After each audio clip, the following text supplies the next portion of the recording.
How you doing, folks? Welcome back to another edition of the DadBodBible Real Men Talk. And to be honest, this is probably my favourite one. I've been waiting for this one for so long. It's been a nightmare to get this guy on. He's one of my good friends, but he's a nightmare for getting a hold of, and he just doesn't like talking publicly, but I've done it. So, Martin, how are you doing? Hello there. Hello. Thank you for the invitation. Thank you for having me. I'm doing very well. So tell me what we are going to start with. We're going to talk. You know something? Genuinely, I have been genuinely looking forward to this so much. I didn't think you were going to do it. There's two people I want to get onto this podcast, and it's you and Davy Patterson. I've just no hope of getting Davy Patterson on, so I was definitely getting you on.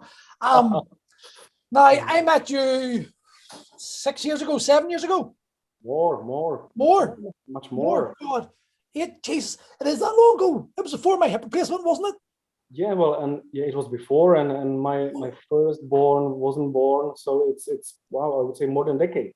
Was Thing not born? Robert was born. He was. Well, it was early. We met before. You contacted me before. I think he was born. Holy shit! That's actually blown me away. It's well, I know you a long time. Yeah, time flies and wait for no man. I actually didn't realize it was that long. But listen, so how I got to know you was through Rodney. I just happened to one day. I've been looking at Systema for decades. And the reason I looked at it was because I seen all this, as you call it, biomechanical principles being applied by some big fat Russian dude who was doing this bullshitty, crazy stuff with his fingers, and people were falling. And I was laughing at it, but there was also a sense of curiosity inside of me that wanted, as a martial artist, I wanted to know, was it real? And then Rodney, I just happened to say to Rodney one day, and he goes, I know these guys, I call them the Russian mafia, hey, and they're fucking crazy. And he said to me, and you came to my gym, and the first time I met you, I'll never forget this, it was such an introduction. You shook my hand, we started the class, you grabbed a knife, you grabbed my head, and you shoved the knife about a millimeter from my eye, and you said to me, do you feel the power of the knife? And I was going, yes. And then you just shoved it into my balls and went, do you feel a different energy? And I was still on my toes going, yes. And then you dropped the knife and you said, does the knife have any power now? And I was like, no. And you were like, exactly. It's the man you got to work on, not the knife. And that was just like a, whoa. And from that moment, I was like, right, this guy is going to be the guy that I want to know. And you just showed me some shit that I was just like blown away by. And then the very last thing of that class, you give me the fucking punch. And to this day, I have never been hit like it in my life. Rodney and I spent 10 minutes talking about it, talking about you, more than 10 minutes, talking about you and the punch and how it applied. It blew me away. So that was my introduction to you. And since then, we've just become like fucking connected souls, shall we say. We're just very good friends who just really feed off each other. But your humble beginnings were from the Czech Republic. Wasn't the Czech Republic? Yeah. Correct. Czechoslovakia. It used to be. Yeah. Czechoslovakia. So you grew up. Did you experience communism? But did you know what Czech Republic was like before communism, or were you born into communism? I was born into the communism. It was actually I experienced 1 decade of the communism. So it was actually very last state. Well, the Central Europe wasn't free for long. There was a Second World War. After the Second World War, we were free for a few years, and then came Russians, and we in age of 70s, 60s, and we became part of the Soviet Union. They just came into my country with army, and it was pretty much same like nowadays. I'm experiments. Okay, so I want to ask you a question, because here's what it is. There's a guy I know, he's actually a very good friend of mine, very intelligent guy called David. And me and him go back and forth. I would be socialist in my views to a certain point. He would be very, very socialist, almost to the point of communism. And his maybe ideology, he believes that communism is a better way than capitalism. So you can give a good, as someone who's experienced both, can you please tell me, because the way the world's going right now, you already told me you can see the signs that communism is coming if we don't do something about it. But what are the stark differences, apart from obviously the freedom, stuff like that, but as far as quality of life goes, what would you say would be the better option? Well, I think I'm not going to give you a straight answer, because it's yeah, it's not as easy as to say this is better and this is worse. It's something for something. On one side, when I was young, we never left the country, the Czech Republic or Czechoslovakia. We were not allowed. Okay, there was an army protecting a border. You could actually travel. You could go over, but you must have some permission to leave. Like now, for example, if you want to go somewhere, so you must have some official statement from some authorities. So it was the same, but in the communism, so everyone had a job. Okay, there was no crime. We all had everything what we need. Okay, so it was, as you said, it was socialism. Okay, so the nation was more important than actually the person. Yeah, the person or prominence or royal family or whatever we will call it, I call it blue collar, no, white collar. White collar workers. Yeah, the upper society. Okay, so the working class actually was very good. But you know, then came the capitalism. We had a freedom. We had everything we would dream of. But you know, there you had no money to travel. You had to work more to have money because everything came up. You know, the market was open. You know, so people start to compete. You know, the companies and everything. And now, you know, nobody give a shit about you know your family if you are good or not. You know, so it's something for something. But you know, it's the communism. It was pretty much same. You know, there was we have been told what to do, what to not do, where we can go. Some shops were not. We couldn't access some shops. Okay, so it was, you know, again there was a different money, different. It's hard to explain. Was there a different class system in communism? Yes. It was, yes.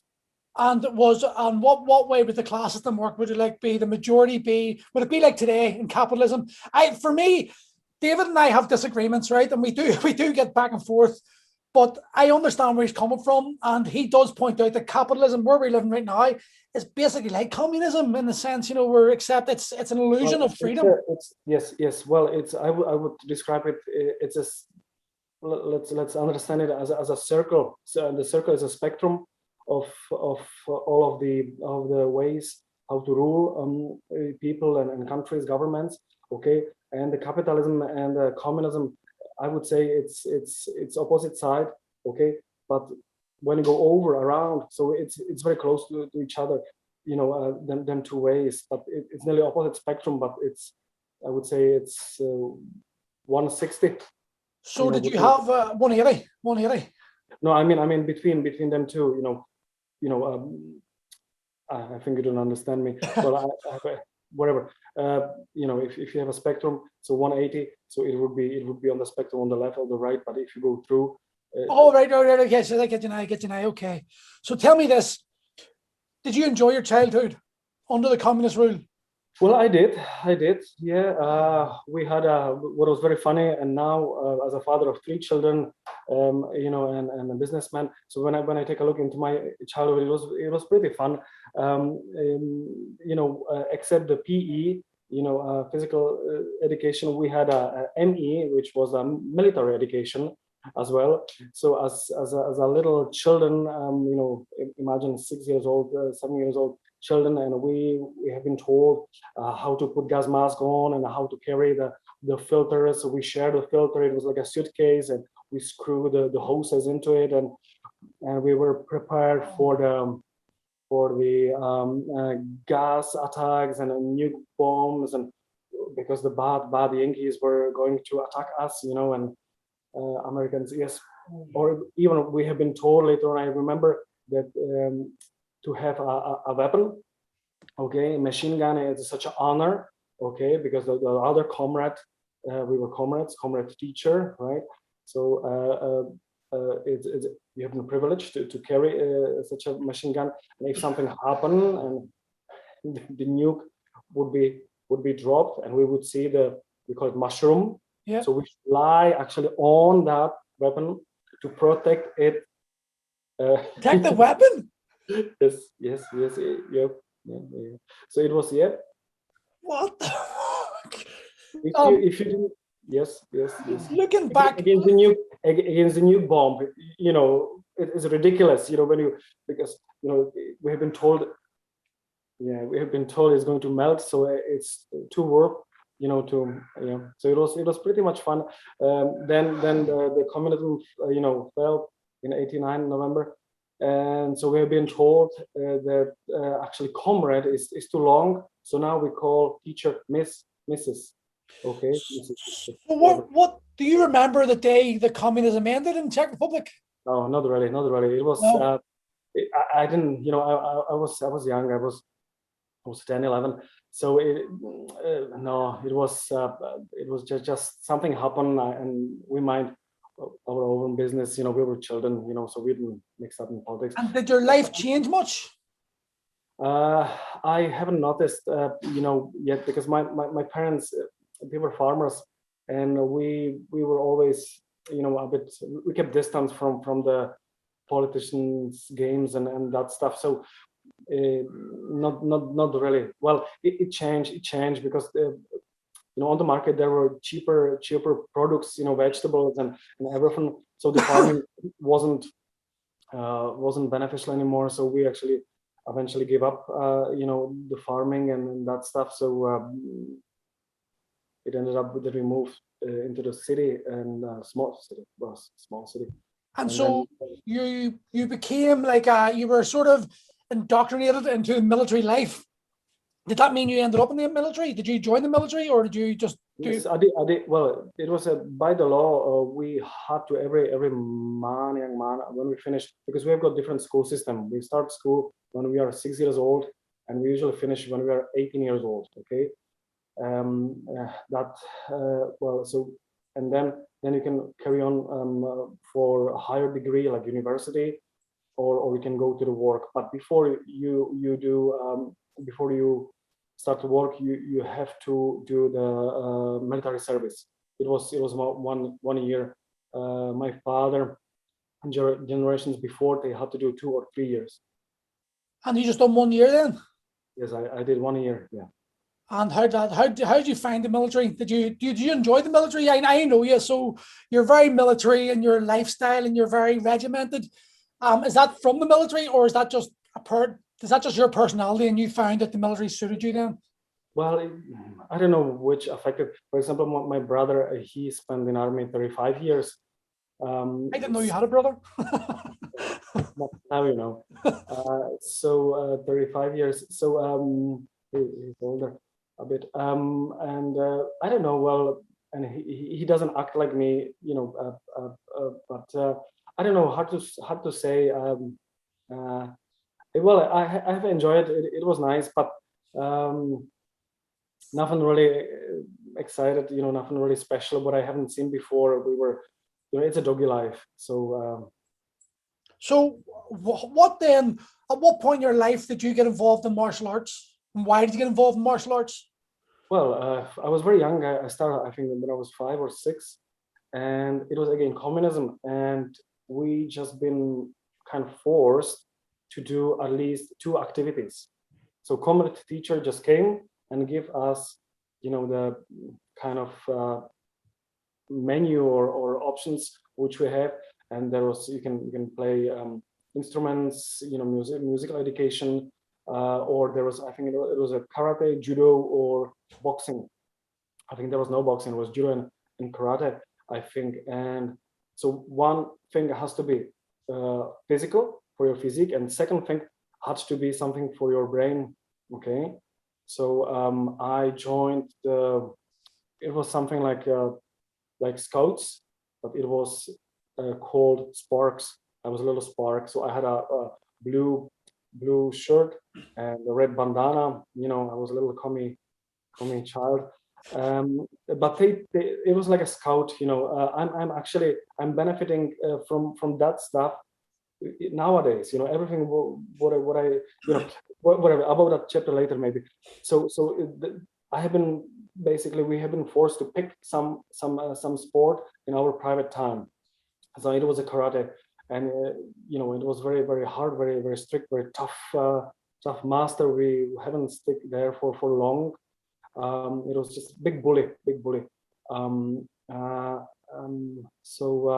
but it has been begin of my journey as a, you know, as a martial artist. Or So where'd you go from karate? well, as I said, I haven't stayed there for long, and I started to study judo, and that actually stayed for me whole my childhood, my teenagehood. Then as the capitalism came, so now the were open, the borders were open, and it were like a waves which came. It was popular, so there kung fu was you know, in 90s there was a kung fu, kickboxing, boxing, and end of 90s there was cage fighting actually, you know. So I was getting involved, Muay Thai, mid 90s, you know, and all of the stuff. So I came through all of the stuff, and then 2000 and I don't know something, I finally try the Systema. You know, I find Andrei Carafa, and I stay there. In some levels, I achieved, or some martial arts, I achieved the master level. I've got good results as a boxer, as a kickboxer, European level, and yeah. So you've tied me in beautifully to Systema. Now listen, you're probably going to come up against barriers because of YouTube and because of, you know, the videos that you're seeing with I talked about it earlier. The videos you see with who do you call him? Vasily, not Vasily. Who do you call the big fella? Mikhail Ryabko. Yapko. Because of the videos, like even I look and go, oh, come on, that just, you know, he'll do this and the guys will fall, and it looks pathetic. But in saying that, here's my conundrum. I've never trained under the guy. I don't know the guy. I've never met the guy, but I've trained under you and I've trained under Andre, and I've experienced the power, the pain, the abilities that you have, and it's blown me away. And Andre got trained by Rapkipko, did he? Or no? No. Our well, I should say grandmaster. I will send you a picture. You can put it in. Our source or information from Russia, it's Sergei Vladimirovich Borshtev. It's a guy. He's very humble. He's of course, soldier. Whole life he spent in army. Now he's retired and he lives very humble life, very close to Moscow, capital city of Russia. So he's not so popular. He doesn't fancy that life. He doesn't make any huge business, any make money, any big money. And so this is our source. And actually, Sergei is one of close friends of Vladimir Vasiliev, or the guy you are talking about, the good built gentleman, Ryabko. So they together, it was six men. A few of them it's actually dead now. And they actually have created that system together. They were developing it together. They trained together. So he is one of them creators, or whatever we will call it.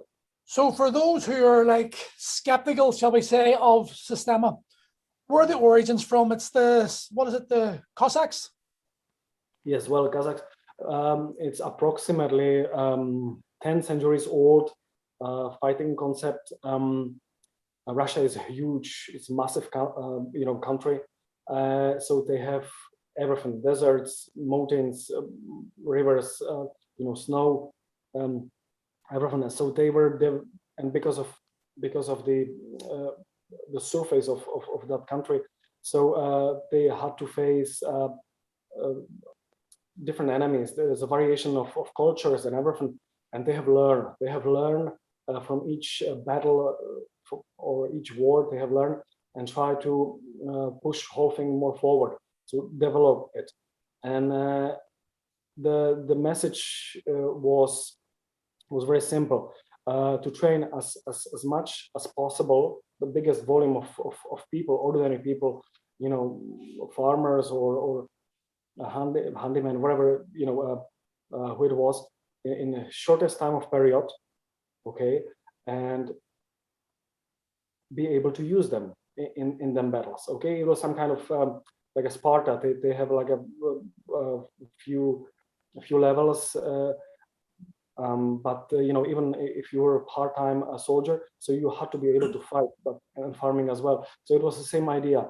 Okay, plus they were so the concept was actually to find some system how to educate them with something which is familiar to them. So they were using several farming tools in different shapes, different lengths, and how to apply them. So they create a bunch of principles who actually meant to develop the potential which is already there.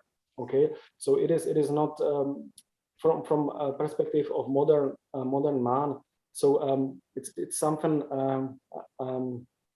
which could be explained. We all are practicing Systema, them principles. Okay, but once we enter, we can call it daily routine or work routine, whatever, hygiene. Okay, so but once we enter the gym, so we start to use the different part of the brain. Okay, and we start to act very weird. I'm sure you have came across people who are extremely good workers, quick learners, you know, very handy, you know, and then once you try to pass some informations on them at the gym, it wasn't them anymore. So they were new, they were very clumsy, very, you know, so this is it. So so it was same on the battlefield, because to make soldiers or for example archeries, you know, so it took years and years. Okay, so they came with very smart idea, so to build a warrior from the material which is already there. Okay, so the Systema is going to adapt to you. The Systema is not nothing, it is not concept which you would have to obey. You know, like in karate, you have to do all of the, you know, zenkutsu dachi and kibadachi.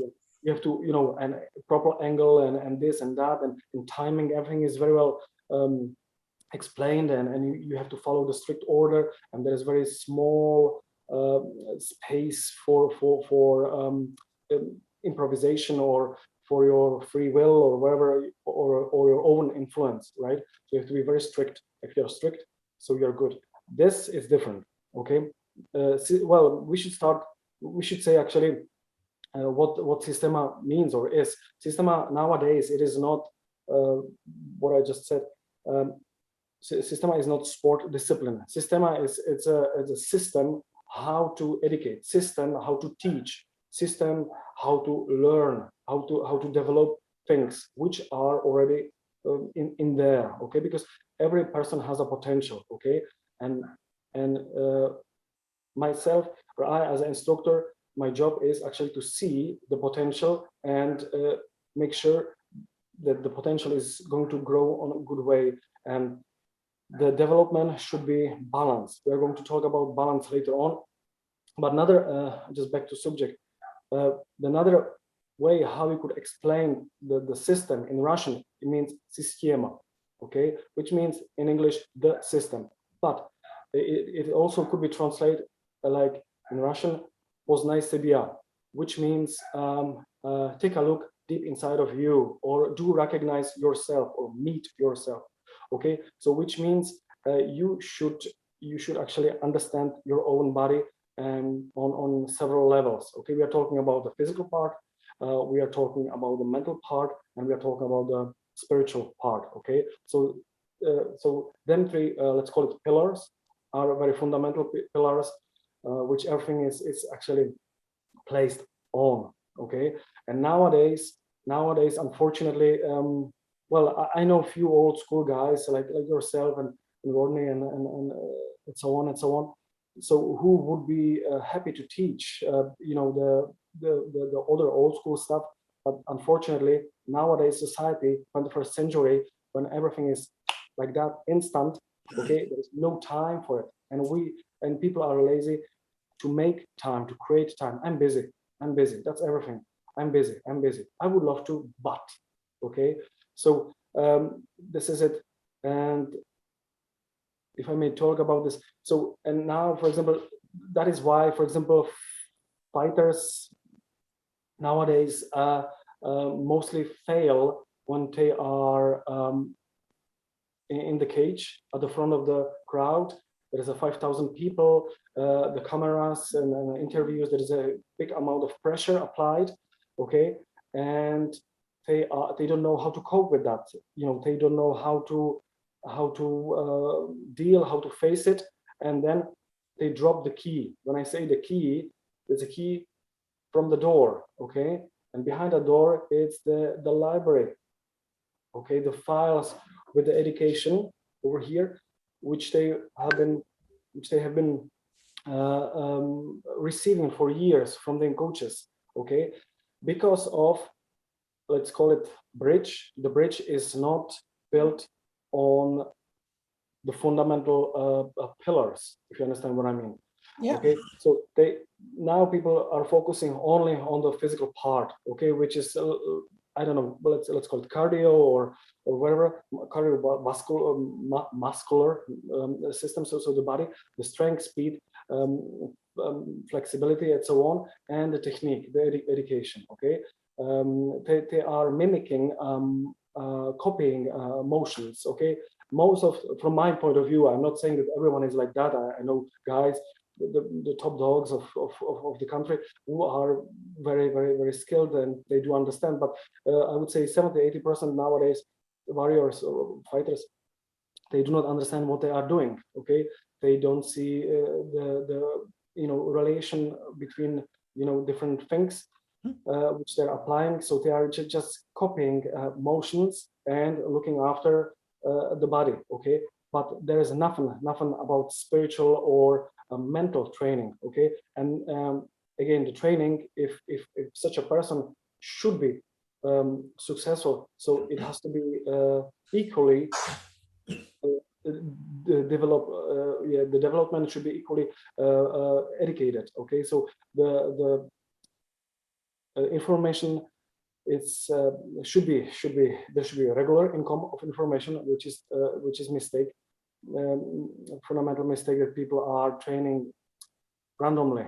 It is not every day, little bits and pieces, few heavy sessions during the week, but it should be every day income of information. And again, you should build up them 3 pillars, because if you don't build, so you are off balance, you are and then you're not going to succeed because of that simple fact. And I heard that story all the time. Such and such guy, it's great at the gym, he is performing well, he's beating up everyone. Okay, and what happened into the cage when he should perform? Okay, well, it's a pure management of emotions, of the stress and everything. It's new for him. He's like a baby. He's naked at the front of them people. He didn't bring his shield on. He's literally, as I said, there's no weapons with him at all, and this is it.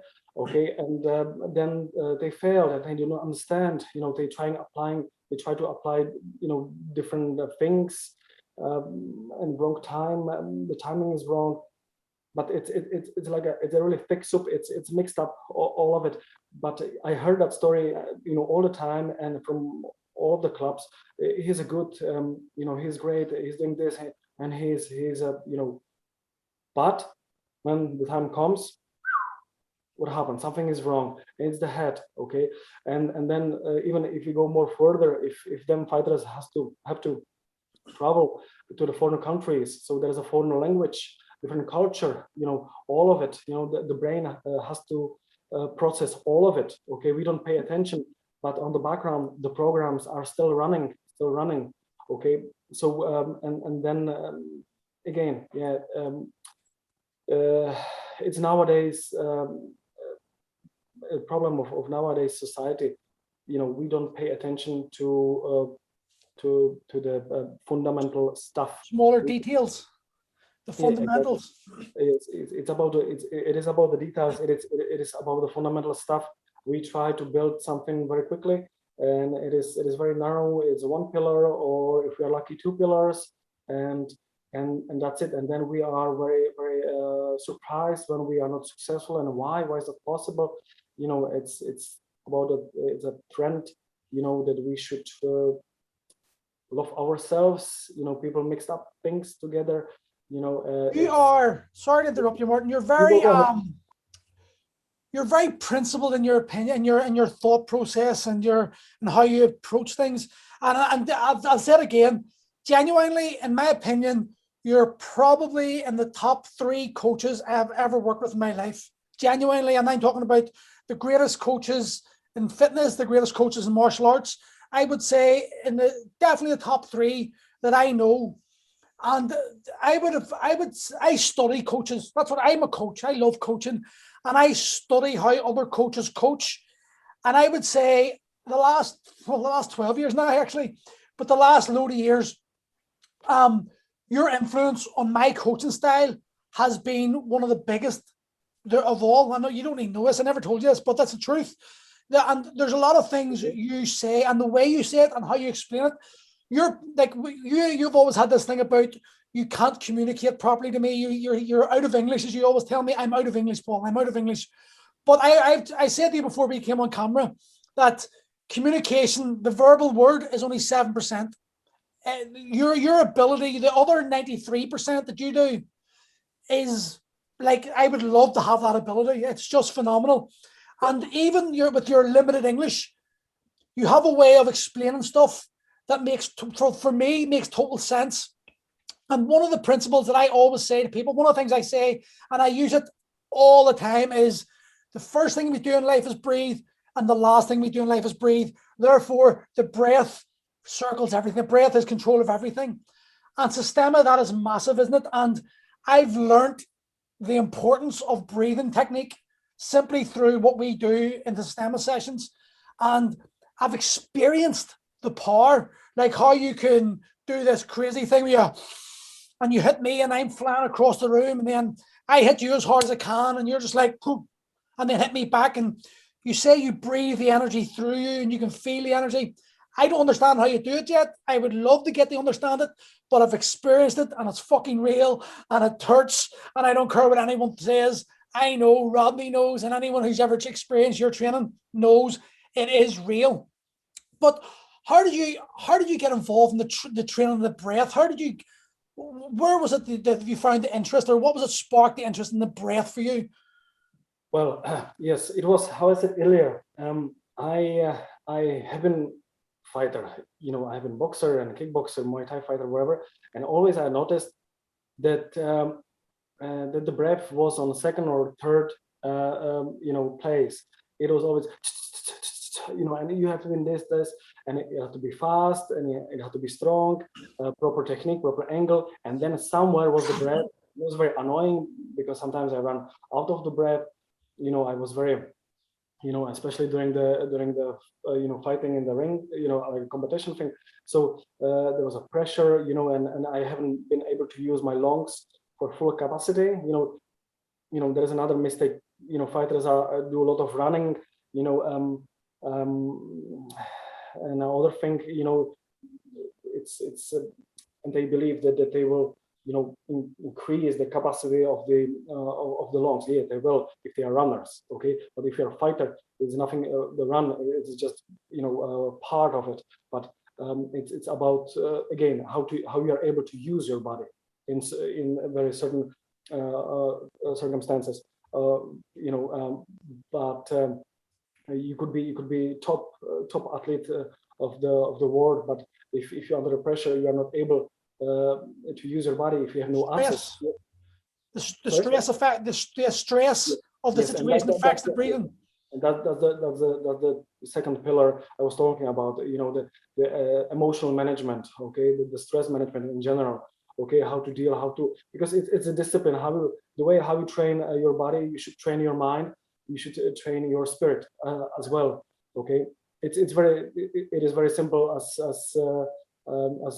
for example, as we went into the cold water, you know, you and me and the others, and you experience very, very deep pain and everything, and people were asking me always, why I am so calm, if I don't feel the pain, if I get used to it. No, I feel exactly the same feelings as you, the pain and the nipping and confusion and everything. But it's just about, it is about to manage it, to be able to manage it and to master it.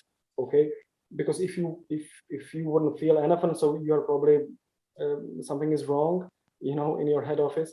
So it is about the stress management, and there is a lot of exercises how you can do this, and a whole concept platform how to actually practicing this, how you can get in that stage. But again, nowadays, for first, no one is interested in this anymore. Because no one has a time. Okay, and that's why it falls down. Okay, and there is no generation, to pass on it. There's no desire to master anything anymore. They want it yesterday and they don't want to spend. I've continually say this, they don't understand that the mastery comes through the experience, not through just writing something. Oh, I know it now. I know. You've got to experience it over and over again, become a master at it. One thing I will say about you, and when I listen to you, I just hear it all the time. It's like you've got this unique ability to take everyday life lessons, no matter what it is, and turn it into an actual lesson and turn it into a coaching technique. And you can articulate yourself in a very good way that even through your limited English, you've got a way of finding words that sort of like the 3 pillars, and just there's things that for me resonate very, very deeply in me. You were talking there about linear and all this stuff, whereas Systema is like circular, and I remember, I actually remember Rodney and I were at Andrew's, one of Andrew's seminars, and he lined 4 of us up as if like it was 4-on-1. And I remember I was the first, sorry, and he said, how would you deal with this? And we were like, we don't know. And he just went, and he hit the 4 of us, bam, bam, bam, bam, bam, 1 slap. And as he hit the last person, I sort of come around from the slap and I went to go for him. And that point, he was like, here, and he was back in, and there was a circular, there was no such thing, ha, ha. It was very circular and motion and flowing. That, to me, it's a lost concept. It's something that no martial art really does. And I have seen the effectiveness of it. I've also felt the power of it.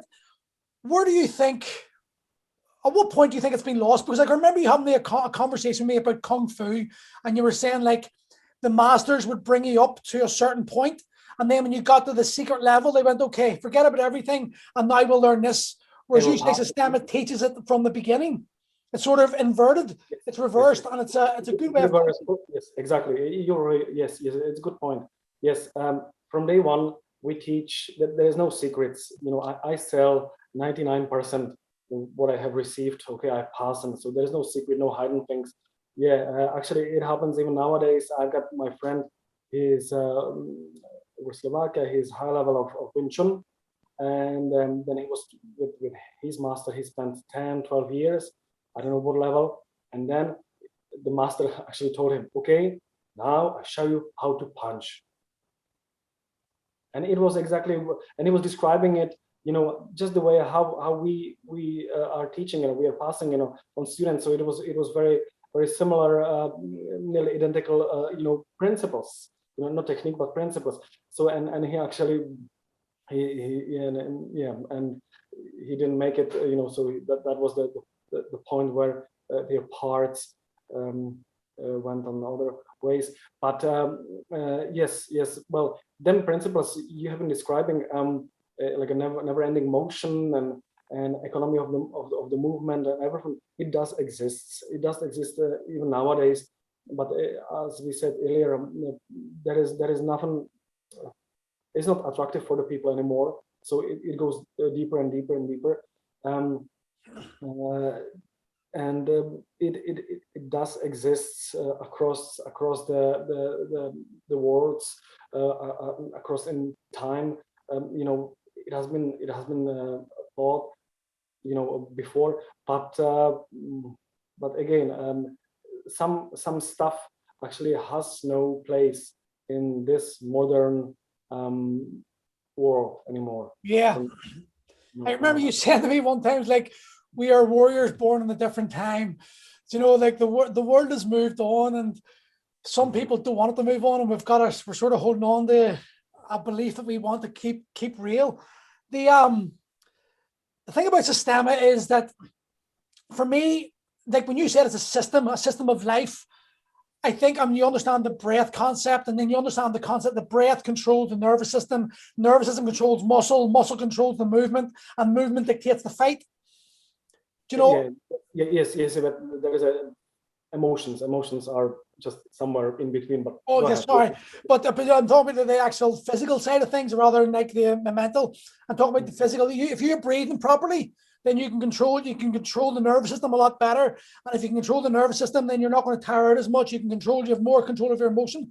And this is one thing that when we were training in Fight Academy Ireland, the fighters used to laugh at it, because you would do this thing with the knife. Now, the knife is a great teacher, and when you experience it, you understand it, but you have to experience it. There's no point in trying to tell someone. You need to experience it. But you would do this slow, and then you would be, and it'd be relaxed. And as opposed to the uninitiated, it looks ridiculous, and it's worthy of laughing at, because that's the way the society is today. But as I progressed through Systema, I started to recognize the importance of this. And then I started to recognize the similarities in actually coaching coaching weightlifting, because you were teaching the nervous system how to do something, how to recognize the movement in a much less stressful environment. Like the knife's coming at you this speed. You've got loads of time to be able to move out of the way. And if you make a mistake, you can course correct, and you can learn to move your body. And it's the same way with training. I coach my members like that. I would give them a barbell with a weight that they can never going to shit themselves on. And I allow them to get that path going. And as they get more comfortable with that movement, then I add weight and that stress. The weight is the stress in the lifting area. The speed of the knife is the stress in the fighting area. So there's a definite crossover in life with Systema. It's the principles. That's what I said. Yes, very good point. It's about the principles. It is not about the techniques. Of course, the push kick is the push kick. There's a very specific way how to do it, and side kick, yokogeri. It's and then so kick is the kick, punch is the punch. Yes, but it's more about application, about how to apply them. That is a huge topic. A lot of people, it's very well educated. And nowadays, they study a lot, but the other thing is, are you able to use it in real situations? That's the question. Okay, and again, in this stage, it's very important if you are educated also about your stress management, about the breath, and so on. All right. So as you said, the thing what I did to you with the knife, it's the experience, as you said. It must be done. Okay, you have to experience it. Even the punch, I have to punch you to understand, because again, as I said earlier, we apply them principles in our life, right? Every day. Okay, so you sit into the car and you have your vision of your destination, so you visualize it. Okay, you have some bunch of skills, how you have idea how works a gearbox and how the rules are set on the road, and this is the thing. So you have got aim, and you have got some destination to do. Okay, so this is it. What do you do every day? Okay, same in the restaurant, in the food. You go there to experience it. Okay, and then you're going to judge it. That after that experience, you are going to have some ideas, some thoughts. Okay, some expressions, some emotions, because you are not going to go into the restaurant and ask the waiter or the staff, oh, I heard that you have a delicious duck and dumplings. Oh, we have. Okay, thank you. Bye. That's it. No, you go there. You go and experience it. So this is it. So once you experience something for real, okay, then you can build up on this. Okay, I have been there. I saw it. I felt it. Okay, and then we can take it from there. Okay, I got students, they don't want to be touched, they don't want to be punched or the knife, they're not, so it's a bit hard work with them. I said it's about, yes, it's like watching the food through the window. Okay, window shopping. Yes, you can see it. It looks nice. It looks good. But you can imagine only if what is the taste like, if it is tender, if it's juicy, or you never get that. You are limited. I try to say you are limited. So nowadays, the most of the people, the majority, limit themselves, because they don't want to go a bit further. It's about the discipline. Everything has changed. The coaches has to be much more easy and and more friendly. We are like, hey pal, hey buddies, hey mate, how are you? And when I was a student, it was yes master, no master. It was like this. It was about the spirit, to grow up, to let the spirit grow. And now it's more like a friendship, very close, which is not wrong. As I said, all of the aspects, nowadays has a benefits, pros and cons, but it depends. And the breath actually, yes, to answer your question about the breath, how I get interested in this, it was very simple, very easy. It has been explained to me because I thought I thought that I'm an experienced fighter. I thought that I know how to punch, and I thought I'm physically good. And in a few, it was 20 minutes, I was done. I was just done. And because of the way how I have breathed, okay.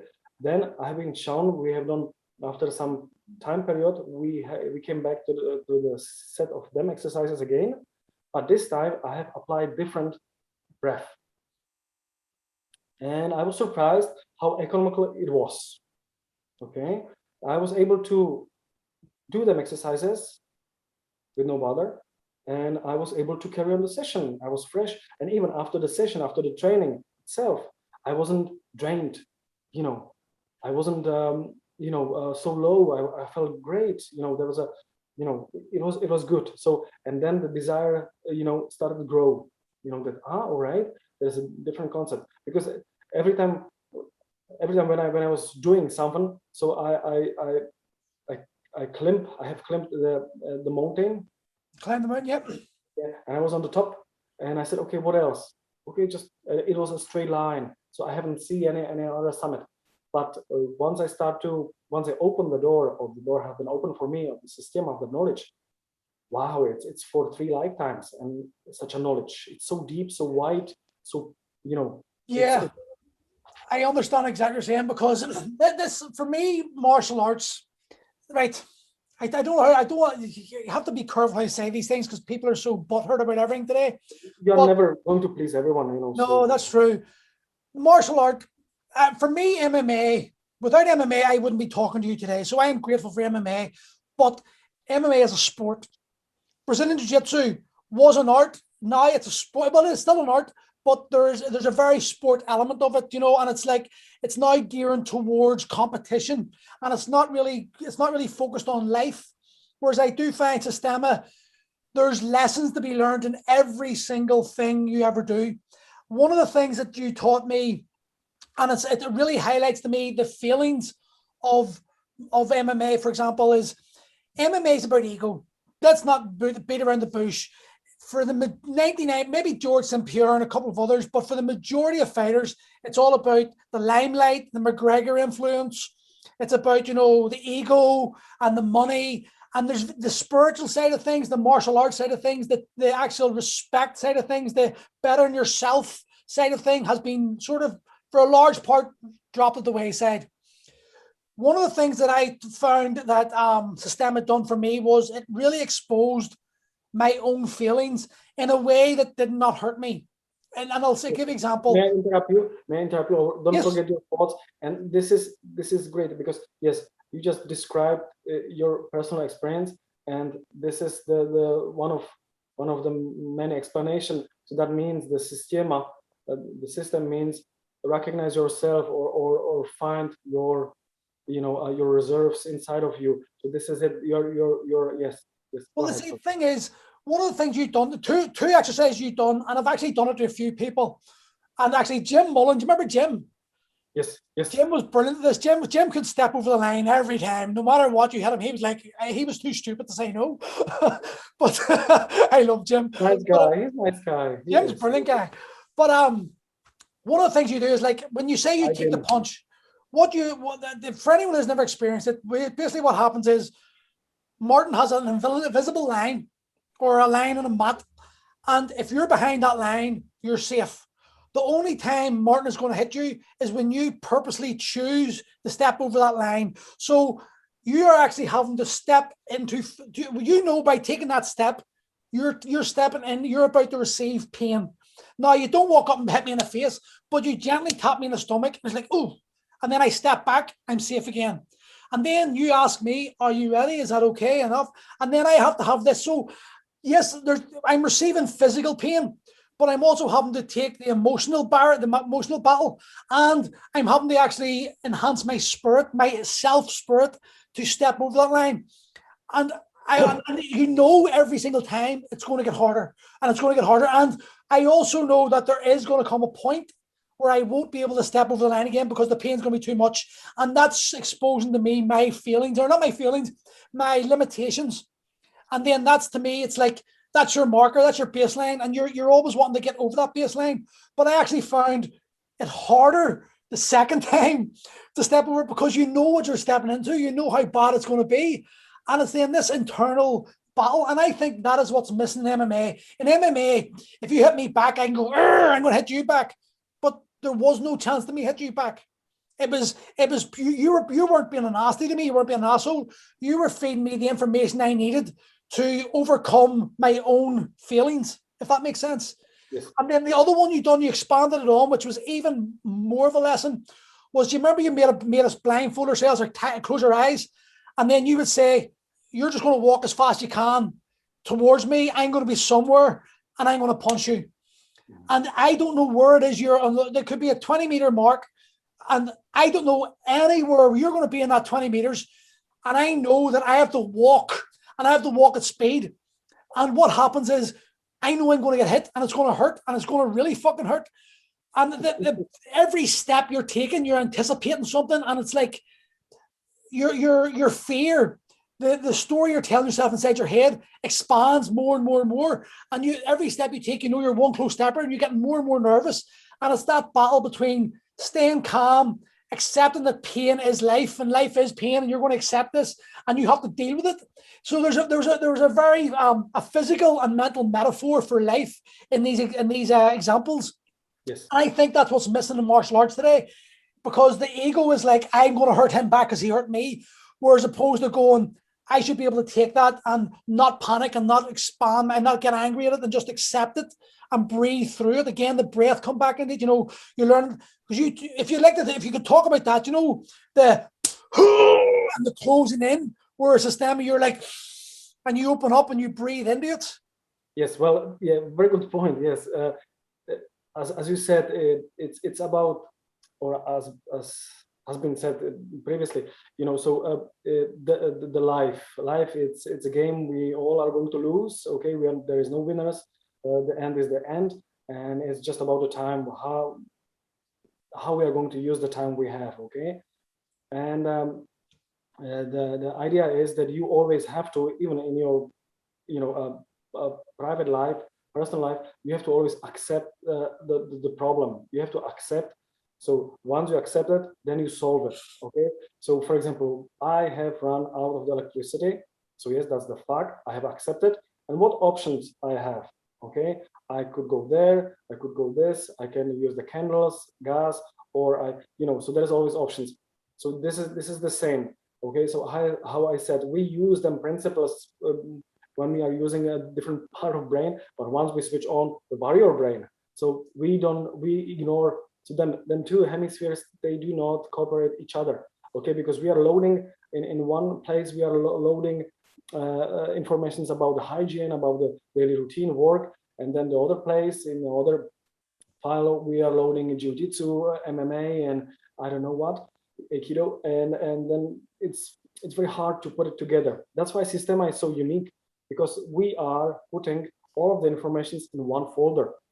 That's them principles. So we have been doing the exercises. We were washing the body, and you had a toothache, and all of that stuff. We were opening windows, if you can remember. And this is I remember just when you'd done that, I just remembered that. I was like, shit, yeah, that's right. Exactly. And then when you in the gym, when you said people, to mimic this, so they are washing the bodies like this. No one is doing this, so this is it. No one is going, doctor, I have a problem with my tooth. No one. It's, you're here, so the shoulders are naturally rounded, the back is rounded, so you're protected, everything. So it has sense, so that's why I said at the beginning that even people who are very skilled in the private life, and on the mat, it's different story. Okay, and you have to find the missing link. It's one link which will connect everything. Okay, and that's the breath. Breath connects everything. Okay, and once you are able to master the breath, because it works. Look, emotions, or a different way. So situations affect our emotions, right? Okay. So if you are excited, or there's a bad news, you have to go, you did something wrong, you're at the front of the judge, and you're nervous, your blood pressure goes up, you tense up, everything, your mental stress, and all of the situation affects our emotions, and the emotions affects our breath. So if that principle works one way, it has to work in the other way. Okay. So if you are able to manage the breath properly, so you will be able to control your emotions. And if you control the breath, the emotions, so you will able to master the situation. And now we are talking about, for example, everyone did driving school driving. Driving tests. Okay, so, sorry. Driving tests, driving lessons. Well, I mean, whole education. Okay, once you first sat into the car, wow, it was so much. 3 mirrors, you have to control nearly, like a 300 or 360 even, degrees and everything, and this and that, and then wow, 3 pedals and the stick and the wheel. And you were so nervous. Once you get familiar with all of it, yeah. Once you have created them programs, so now you are able to, with one hand, sending message, driving 100 miles per hour, drinking a cup of tea, coffee, and thinking about something else. So because you have trained your body, you have created them programs, okay, and it's stored safely among others. So that's why you are able to do multitasking things. You're watching your children and point, interrupt something, don't do this, you're going to, why? Because you have managed it. Okay, so it's teachable. It wasn't when you were 16, 17, you don't know that, but two years later, so you had an idea how it works. Okay, and this is the same with my stuff, our stuff. Okay, with them principles. You need to get familiar, as you said. You go easy on your clients to explain, to give the central nerve system time, to adapt, which is very important. Now it is very individual. Okay, someone is going to adapt much more quicker than the other. Okay, so it is absolutely normal. It's natural. But the way is that, again, everything has to be developed in equally. Okay, so then 3 pillars or foundations has to be built in the same level. As you said, you were blindfolded walking, and you were very, very tense up, and you don't know what is going to come. You are not going to change it. Okay, that's the first thing. Second thing is that you were actually it was a free will, your will, which brought you over there. You have agreed, so you were kind of ready, okay, for this. Not ready, but you have volunteered, you have agreed, and you participate. Okay, so this is the second idea. And even though all of them facts, that you're in gym, nothing is going to happen, you're not going to bleed, you're not going to lose your conscience or anything like that, or you're going to be seriously hurt, damaged. And even though it was one of the hardest, and most terrifying experiences. Okay, yeah. So this is it. Our job, or my job. Sorry, I need to check just I think. Okay, I will have to plug it in. So my job is actually, or our job is to simulate real situations as much as possible, to stick with the reality, okay, and benefit from it, and build the training, the complex training on it, okay. Yeah. You know, so this is it. So if I threat you with the knife, that means that the request was the knife, okay. So if you are talking about the real situations, you know, if you are going to face the knife, okay, so you are going to experience nearly identical or much more stronger feelings, emotions, okay. So this is it, okay. Now, a whole thing about the knife and about the weapons, about the street fighting or self-defense, you cannot never be confident to say, okay, I'm able to you know, to beat up 5 guys, or doesn't matter what they are going to carry, what weapons. No, of course, anything can happen, you know, but the idea is to minimize the risk, okay, to be prepared, and better be prepared and don't use it than opposite, okay. One of the principles now, this is another lesson you taught me, was you said something to me when we were using the knife work, and you said, where there's a knife, there will be blood, right? I remember you saying that, which is true. But one of the things you taught us was the knife was, and for me, I understand your concept, but I thought you were crazy. Well, you are crazy, but I thought you were crazy the first day I met you when you pulled the knife out, and I was like, fuck, we're going to use knives straight away.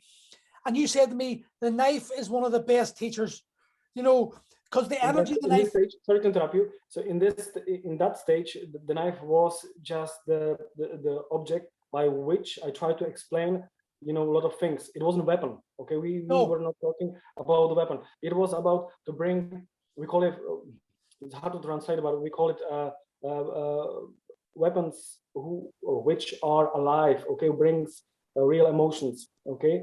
So, and that was the purpose, because once you are putting, you know, your hand wrap on and gloves, so you are kind of you know, calm, and you are not really go over a certain threshold. Threshold, yes. And then later on, I have received, I'm going to give you back, and you know, you're graduated. But as you experienced, as you described, you know, with the knife, it's different. It's from 0 to 100, like that. Wow. Well, you said, as you just said there, like you're explaining that, which is good point, because the knife is a tool. How you use the tool will determine what the outcome. You know, so if you want to use the knife to kill someone, it's good. If you want to use the knife to cut some meat, it's good. If you want to use the knife to direct someone, which is what you've done, you would put the knife here, and automatically, if you wanted my shoulder to go this way and I didn't understand, you put the knife there and point, and my shoulder goes that way, because I want to move away from the pain, the threat of the knife. But one of the things you taught me was, it was a valuable lesson, was about relaxation, was with the knife. And I learned the hard way, because we would stand against the wall and you would push the knife into our stomach, and we would have to breathe. And the second we tensed up, bang, the knife penetrated us, and you're like, oh, and you would get wee marks and wee cuts. But if you learn to, as you relaxed. Sorry, just the technical information, because it sounds, it looks like I'm stabbing people, and he is. So this is only real advanced exercises. You know, it wasn't day one with you. It was, you know, it was a really advanced class. Well, but it was. Listen, I wouldn't be nervous about telling people this, because it's just because it's unorthodox doesn't mean it's not effective.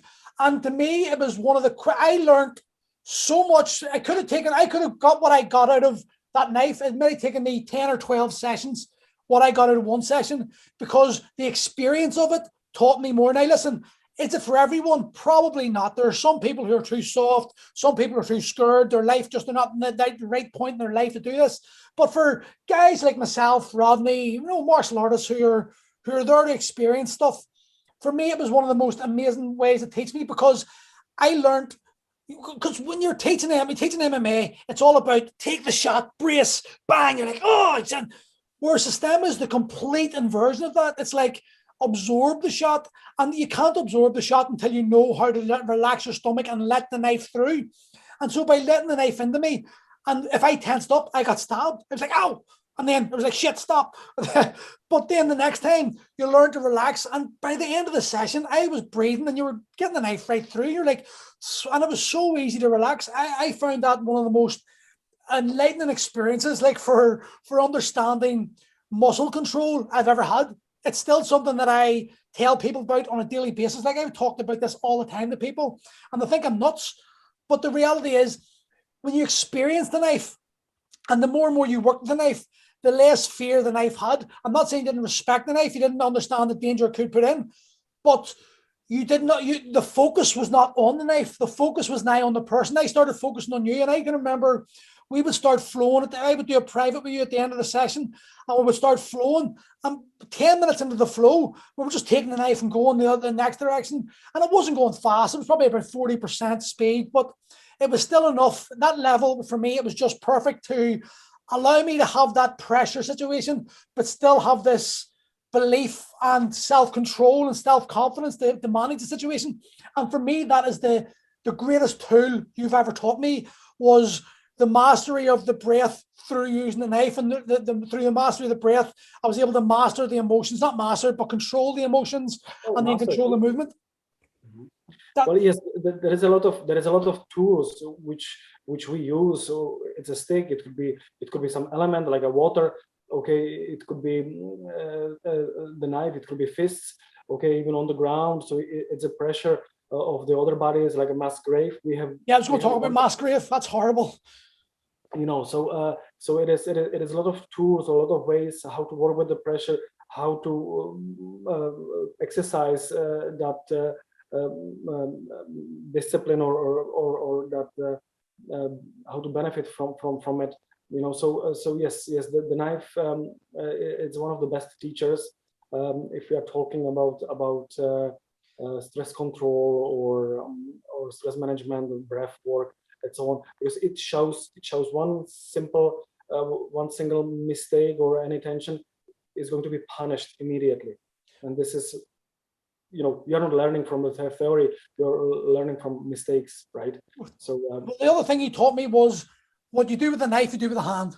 So if you're able to master it with the knife, then when you throw the hand, when you throw it out, the knife away, all of a sudden the threat isn't there as much. The fear factor isn't there, and you're able to just focus in on the strike, and you're able to move and brush your hair and all this stuff. But I was going to say, yeah, the one thing that I find very sad about MMA these days is MMA came about because every martial artist was the best martial art. Karate's the best martial art in the world. Judo's the best martial art in the world. Kung Fu's the best martial art in the world.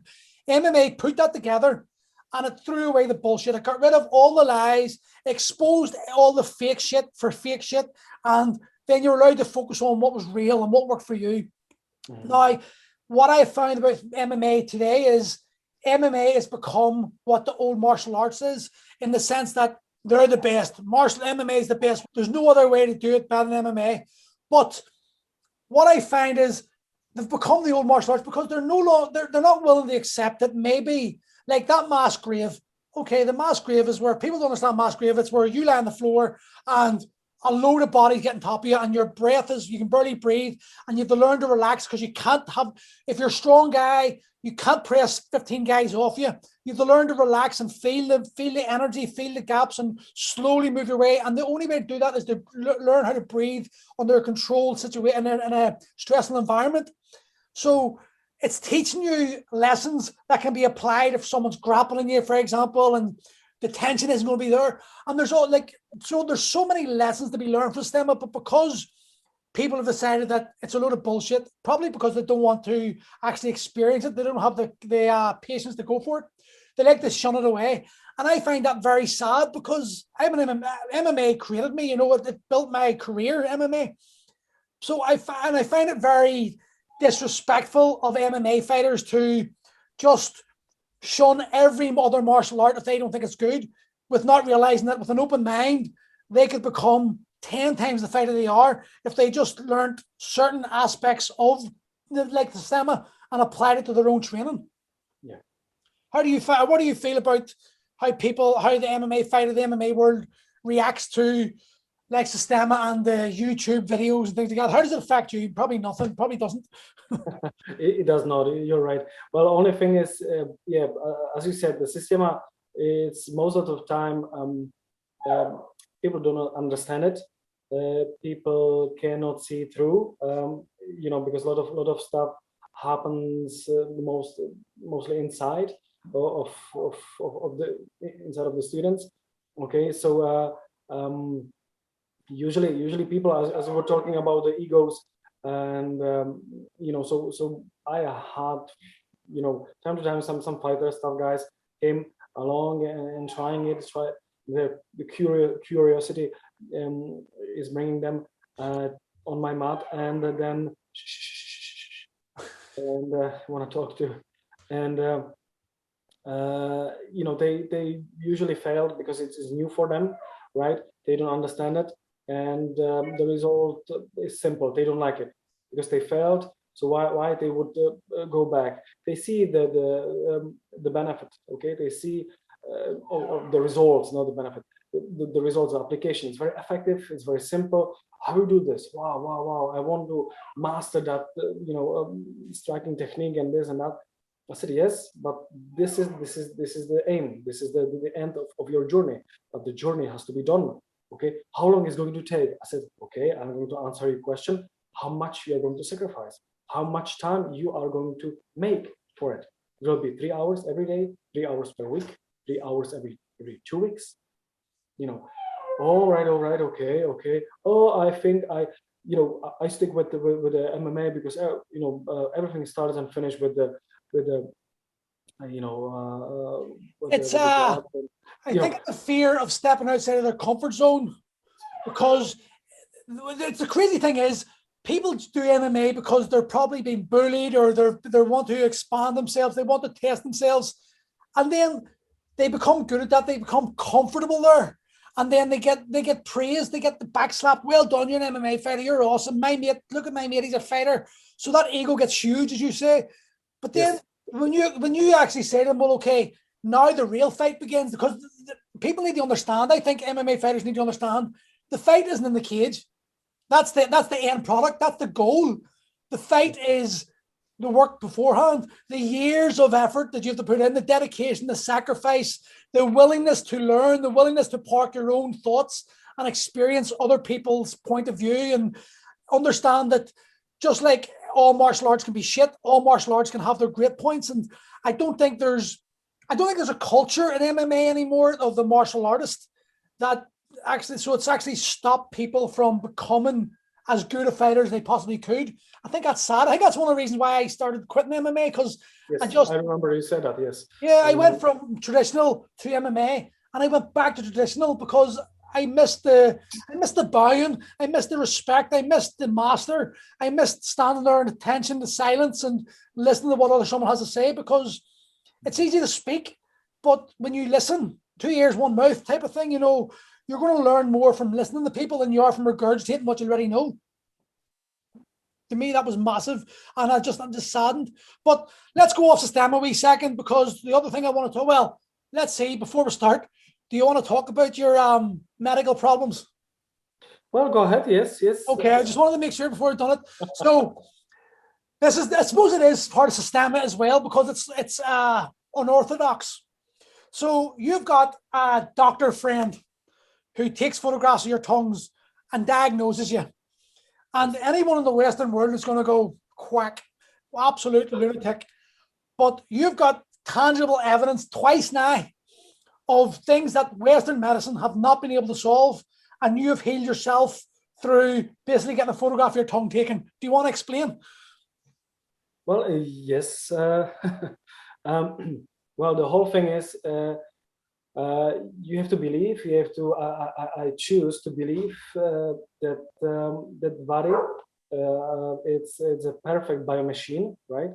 And it can stand and face anything and everything. Okay, it's just as we have been talking about your mind, which needs to be convinced to do such a thing. Okay, so if we break the finger or if we cut ourselves, so the body is programmed to heal it in a certain way, right? And the tongue is some kind of map of your inner organs, only for those who are able or has the knowledge to understand how to read it. It's like a map, okay? Few centuries ago, the earth was flat, okay? and Some people still say it is. Was flat. And if you go over the age, so you would die. Can you see me? Hey, hello. I can hear you, but you're frozen, but I can still hear you. Yeah. It's a beautiful pose. Go ahead. It'll come back. Don't worry about it. It'll come back. Okay. So yeah, and so it's the same with the tongue thing. Okay. So the thing is very simple. So the body can heal nearly everything. On the field of traumatology. So the Western medicine is actually very effective, but the other diseases, which actually Western medicine cannot treat, and they are defined like untreatable, uncurable. They cannot be cured. Them principles actually could resolve the problem. Okay, so like high blood pressure or uveitis, which I have experienced. So you went. Sorry to interrupt you. You basically went blind in one eye. Tell the story. Well, I had an inflammation in my right eye. I had a little accident. The inflammation get over there. It started to attack. It started spreading. It started to attack nerves and everything. And because I was all of the doesn't matter. Well, okay. So long story short, I went to the hospital, which I should not, and they tried to cure me, treat me. I have been told it's impossible to cure it. So my reaction was, okay, we have got 21st century, all the technologies and everything. No, it is not. You will have to learn how to live with that. We can only control it. Sometimes it's going to be better. Sometimes it's going to be much worse. And after a few months, over 1 year, so I actually cured myself with very specific diet and herbs.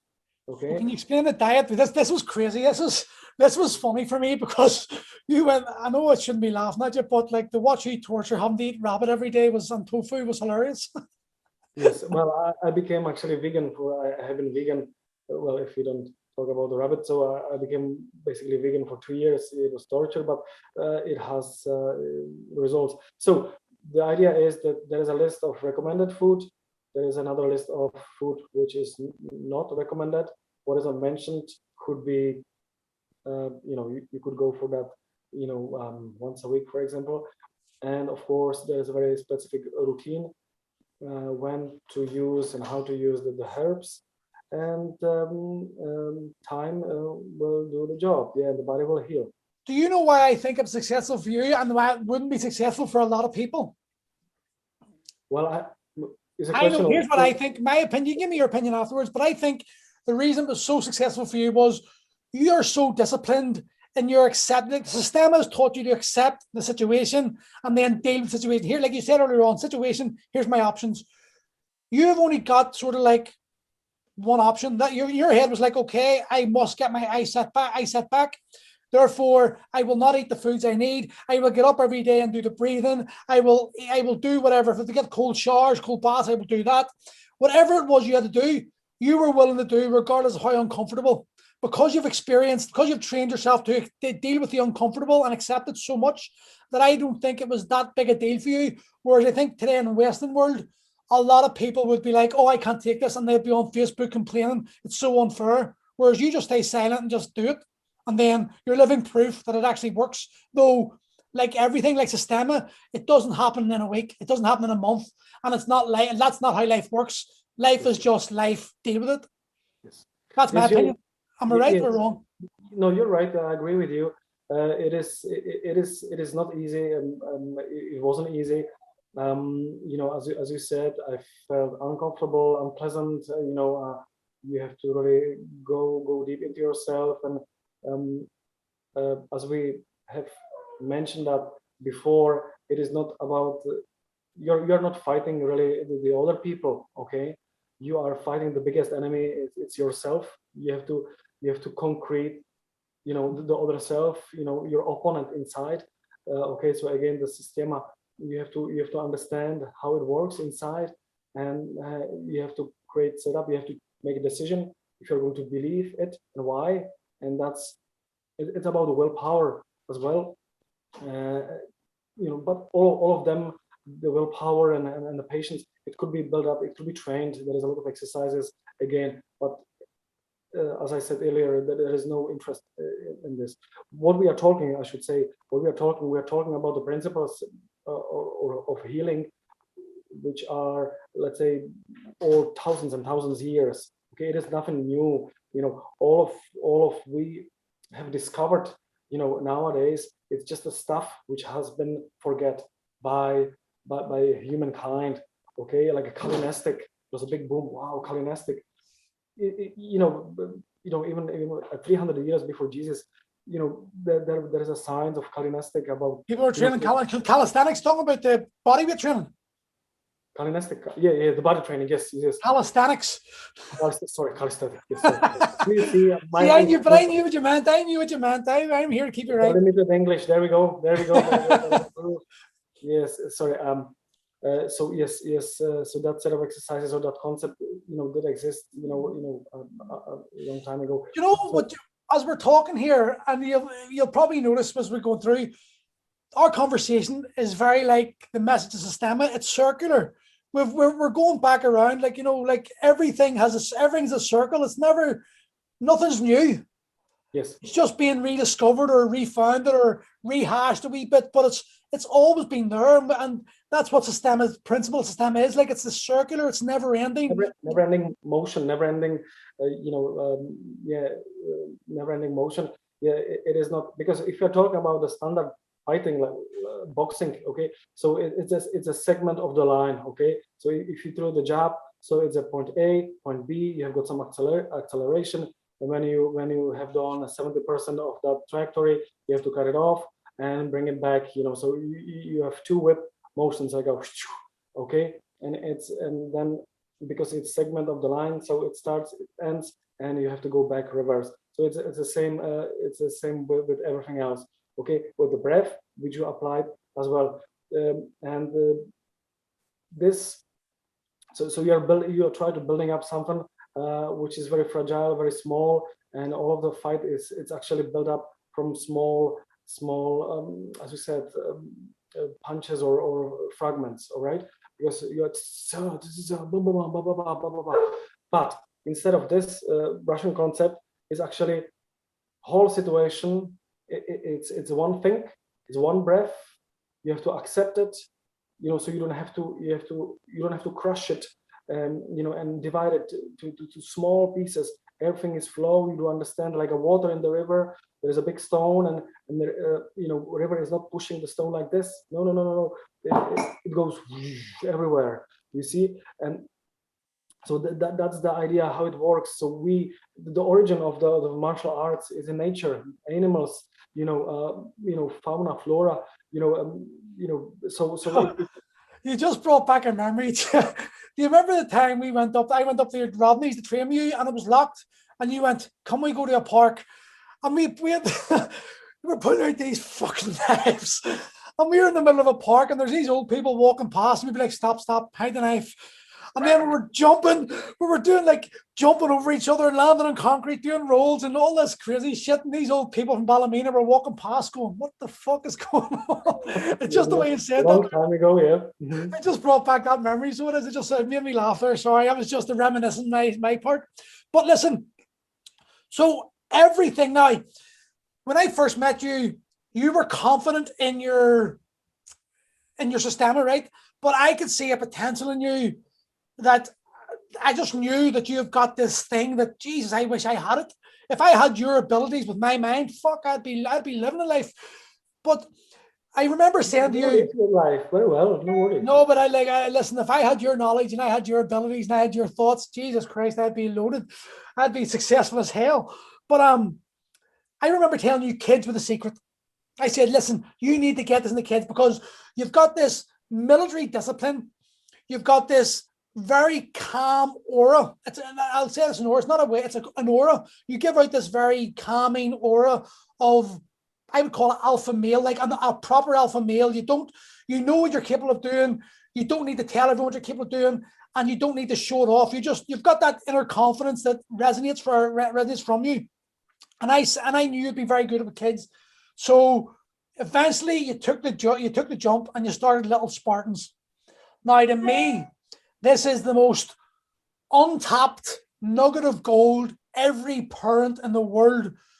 Like, if I could get you a businessman to fucking fund you in this, it would go global. What you have created is so unique, so you, and that's why I think it is so special, because it's literally nothing about you trying to run a business, or, well, you run the business, but it's your energy, it's you, who you are, and it's actually being piled into it, and the children are reaping the rewards. By the way, I found those clips of the Christmas party. I found them, so I'm going to do that video for you. I'll just tell you it now. So Okay, cool. remember, so Go ahead. You've got this way. Let's talk about Little Spartans, because honestly, the more people know about Little Spartans, when lockdown's over, you've got the key to stop a lot of adolescent suicides and depression through getting them as children. Because honestly, I can't explain how good this project is. Explain to people what it is. Well, Little Spartans, it's a project. Okay, it's anti-bullying project. It's based on martial arts. Okay, we are using 3 different pillars. Okay, so we are discipline. We are using education, discipline, and kind of, well, the martial arts. Okay, Games. So what is it? Fun. You're using fun. The kids love it. Yeah, and it has been created as a reaction because I'm father of 3, and when my children were born, so I saw the lack of as we were talking about before about Systema, about the spiritual growing, about the spirit, about the background, about the discipline, about the old school spirit. It was missing. It was what I have experienced, as a child.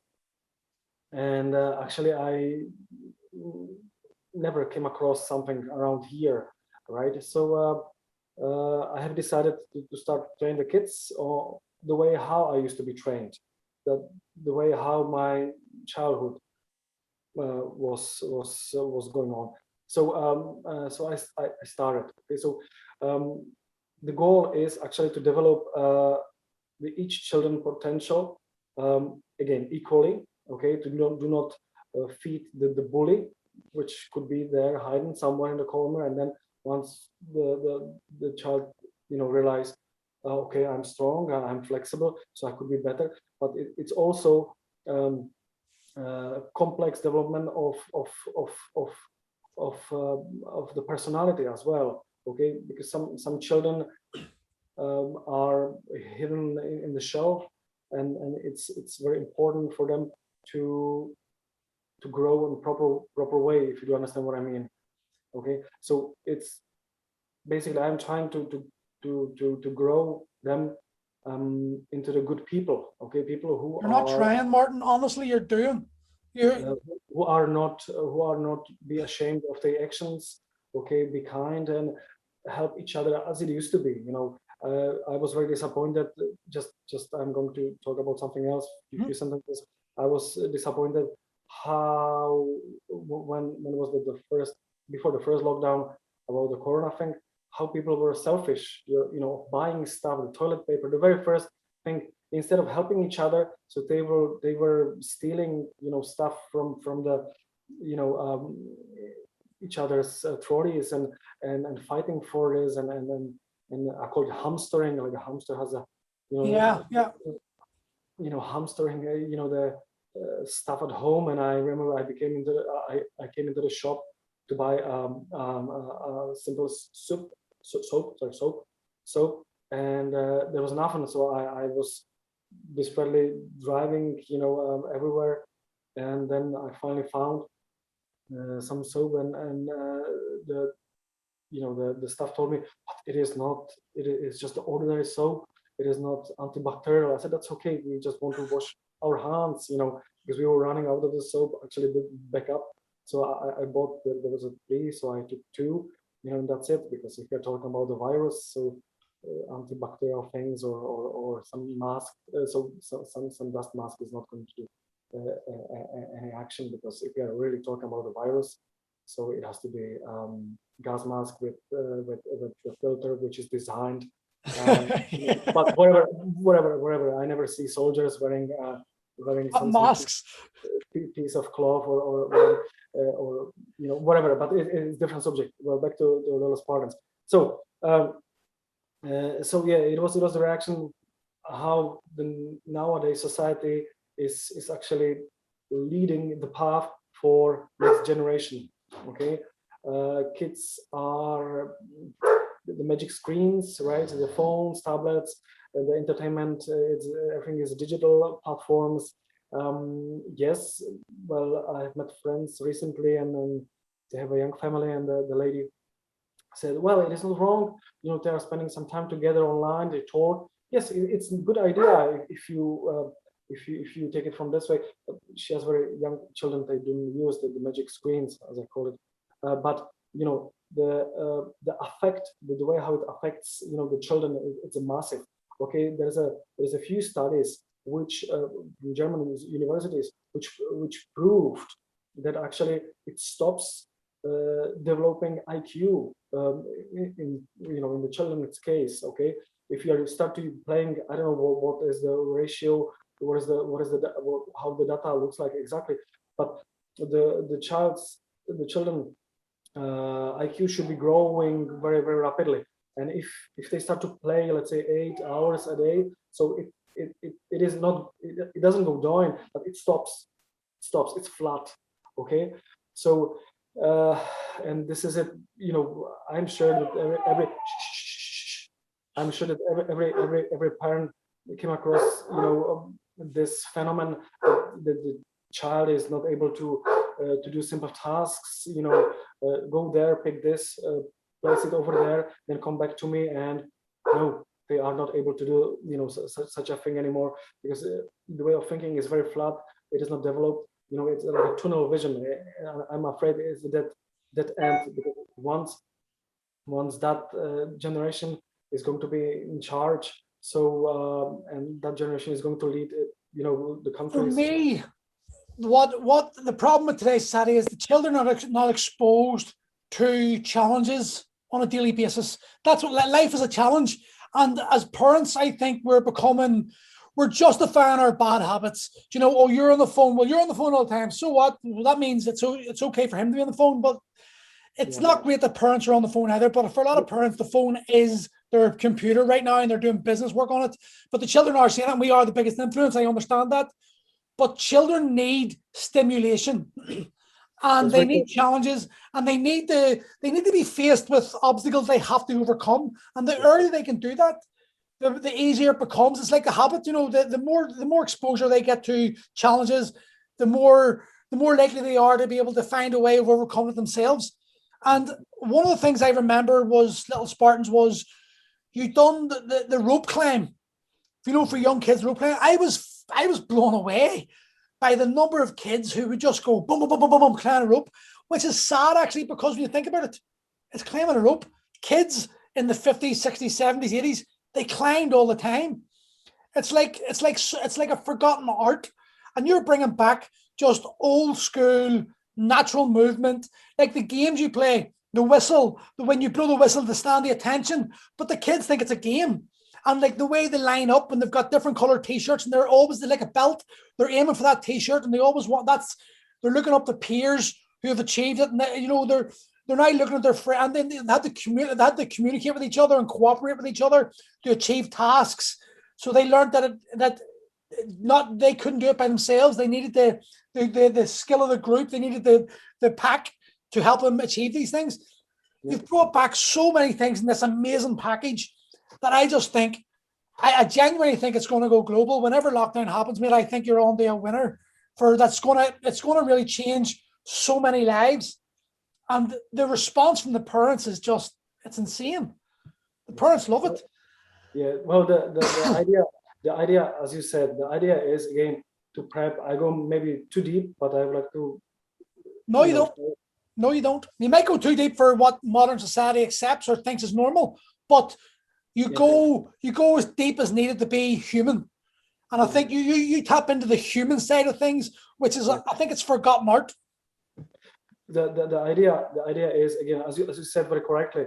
I'm going to use it. You know, the life is about challenges. The life is not easy. Okay, it's a game when you mostly need to stand up. You know, because you're on your knees and carry on, find the strength to carry on and repetition process. Okay, and now one of the reactions was nothing against no one, but you know, I'm not really satisfied or happy as a parent to see that my child is going to bring home a medal, okay, because it was 22nd place. Yeah. Okay, so and it's a diploma, you know, like a certification, and this it put the smile on my, for example, daughter's face, but it's cute, it's nice, but also it's two meanings, okay, because we are not simulating the way how life is, and we as a parents we have only one purpose, okay, to pass our education. He was shaking off. Yeah. It's Ivan.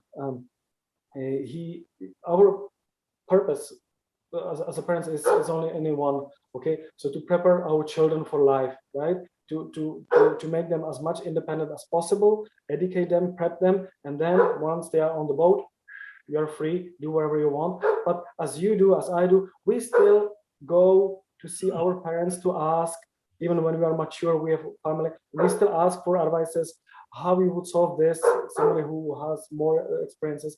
Okay, so it's mission impossible again, but at least we have tried to prep them as much as possible. Okay, so that's it. This is and that's the message from the little Spartans. Okay, so once they enter the gym, there is a big culture shock. Yes, there is a one thing, because for first the child has to be independent. Okay, so the first battle already started before the child actually enter the mat. Okay, before the step on the mat. So we have to shake the hand, we have to keep the eye contact, we have to introduce ourselves. Hello, my name is Melanie, and I'm 7 years old. Okay, Melanie, shoes off, go on the mat.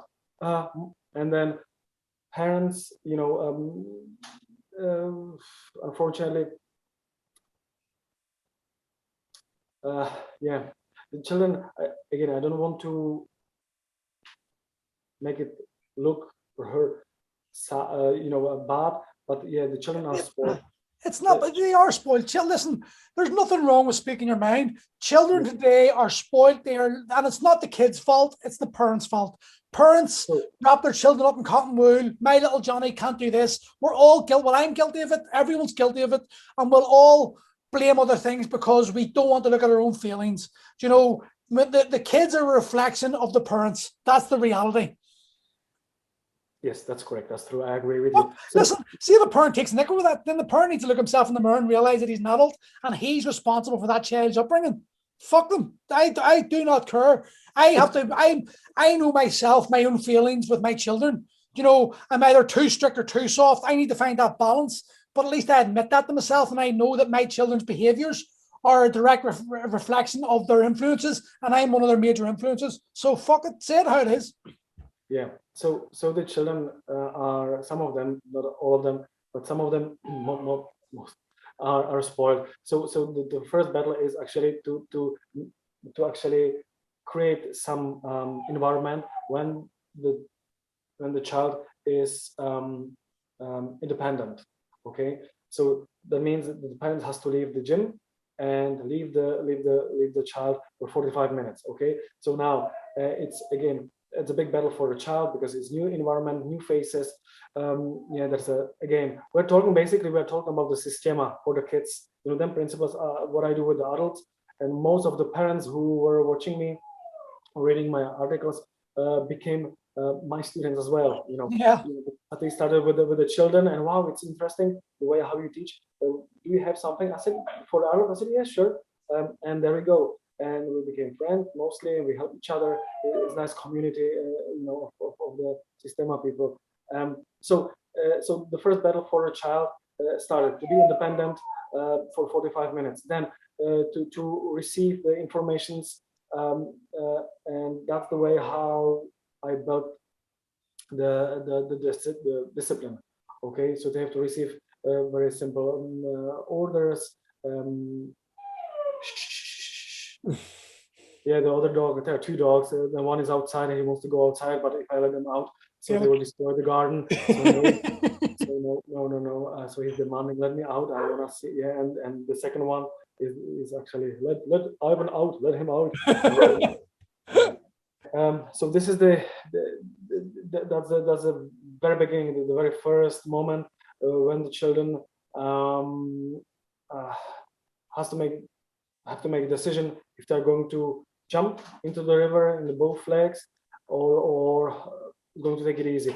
I would say about 60% of the children is brave enough and do the step and join the group and following the orders. And there will be like a 30-40% children who go home that day with the parents, and they're coming back in some time period, 1 week, 2 weeks.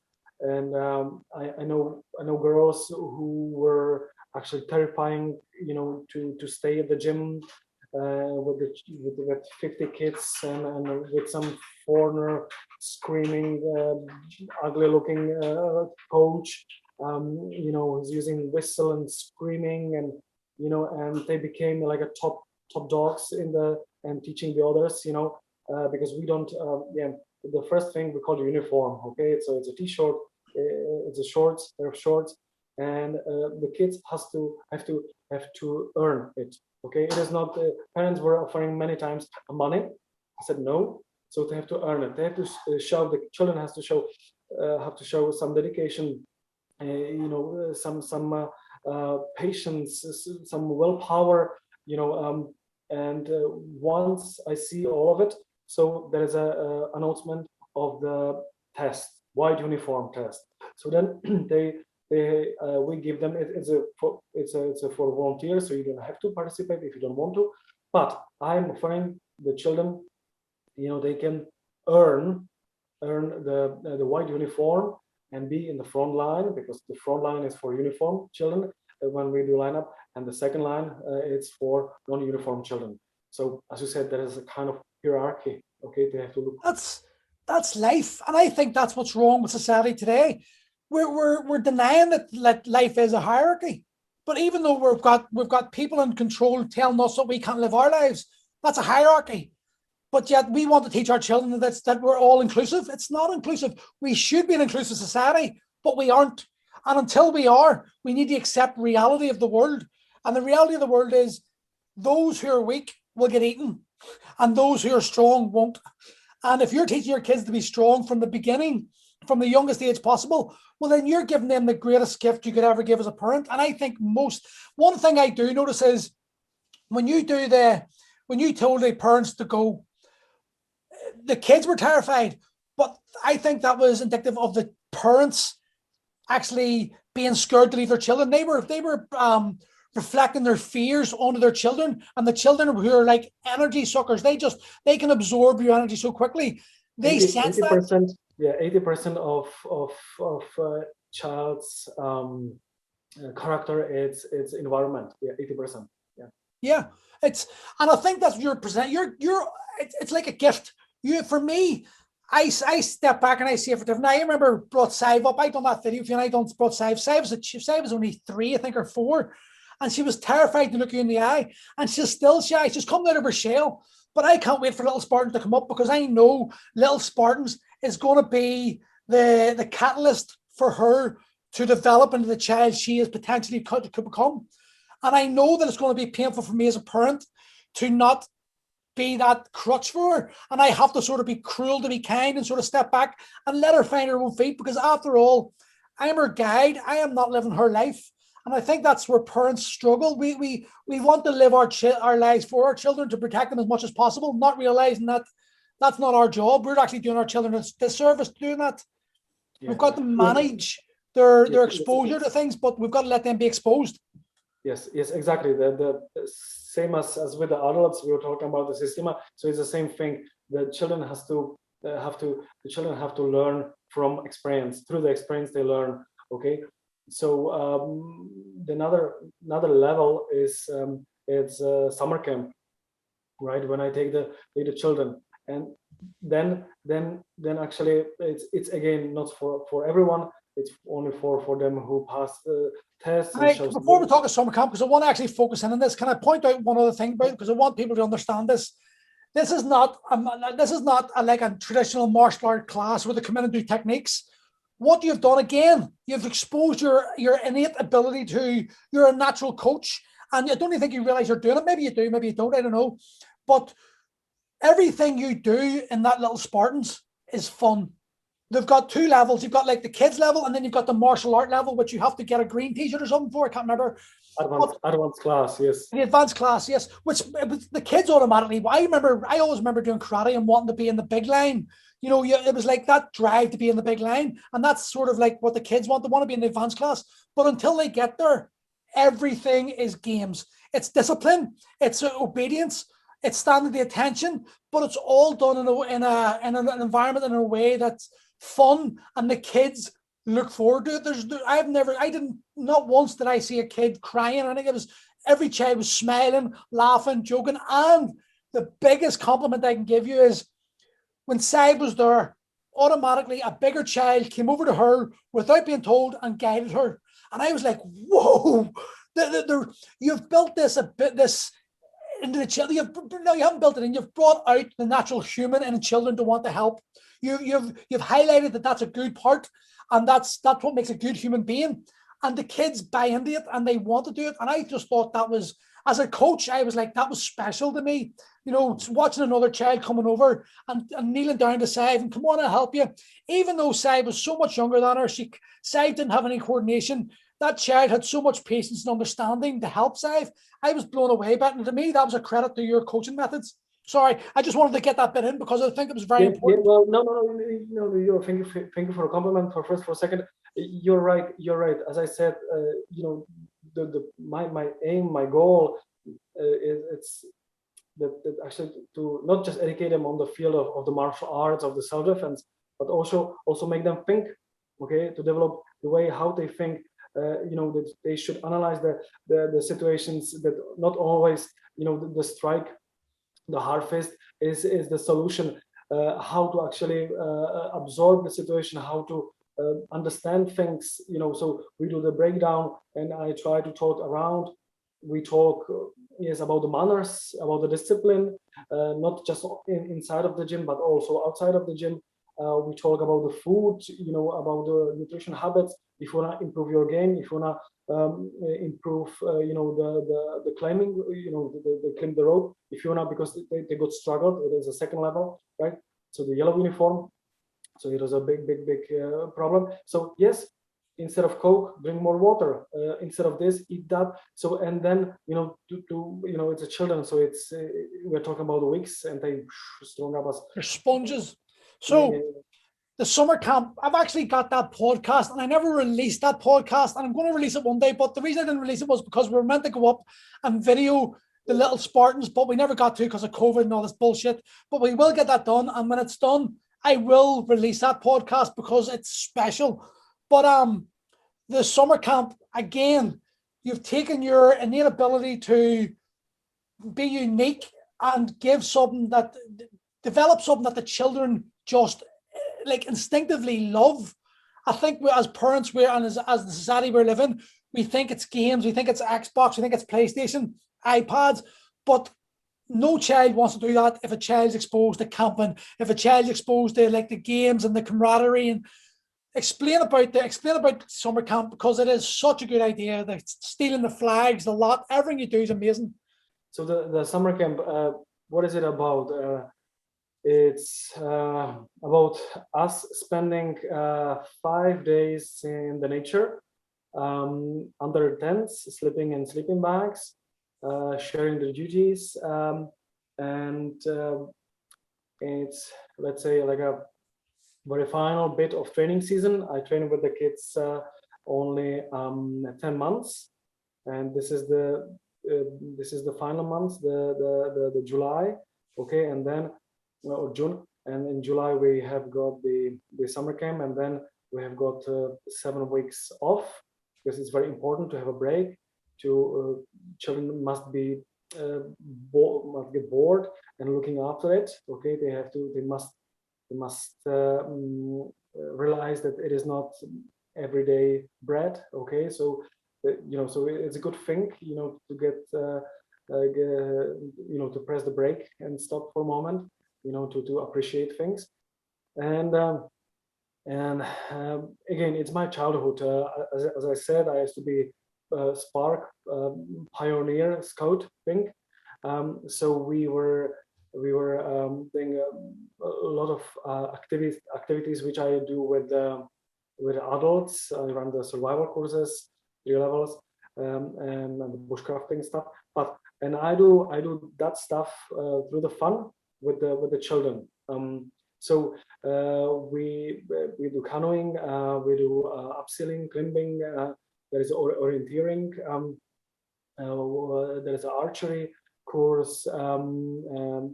Yeah, there is a lot of another interesting activities. Yeah, plenty. It's every year different, but yeah, it's every year it's a different program or different activities, more or less same physical activity. We do not train anymore, like what we do with little Spartans. It's just the icing on the top, if you don't understand. But there was small things you do which I think are brilliant, like the guarding the flag, and then you all sneak up, and you take the flag and you hunt the flag, and you make camping exciting, you make it fun, you make outdoors, you build that connection between nature, humans, we are part of nature, and you make it fun as opposed to making it a chore, making it horrible. And I think that's what we've lost. We've lost the ability as humans to realize that we are part of nature, and that this is where our environment, that we live in a concrete jungle, and our energy is different, our vibrations different because of this environment we live in. And when you get those kids out to that exposure, the kids have got it inside them, they don't shy away from it, they just let it out, and they become human. And I loved watching them. Like, you could see the enjoyment, you could see the fun.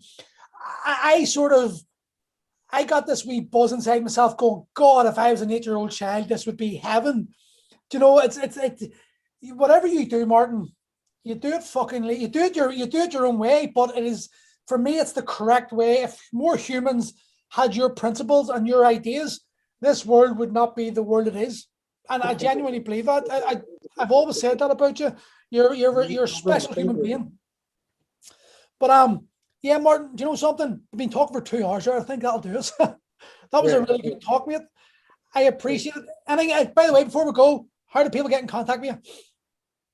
Well, the best thing how to contact me is my phone number. Send a message. I don't spend much time on social media nowadays. So it's 0793 473 0886. Or he doesn't like nude photographs. I've tried that. or just they can find me. The page for adults, it's a Russian School of Ultimate Fighting, and for the children, it's the Little Spartans. Or just find me on Facebook, Instagram, Martin Stroganof. So it's everywhere. So yeah. Well, Martin, I will see you this. We're going camping tomorrow. Actually, Friday, Saturday. So I will see you on Saturday. And I look forward to it, mate. That was a great talk, and I really enjoyed that. Actually found a few things about you I didn't know myself, so it was good. So, mate, okay. So thank you for having me, and I hope everyone understood what I said, and They understood. Trust me, they understood. Thank you, mate. okay, take care.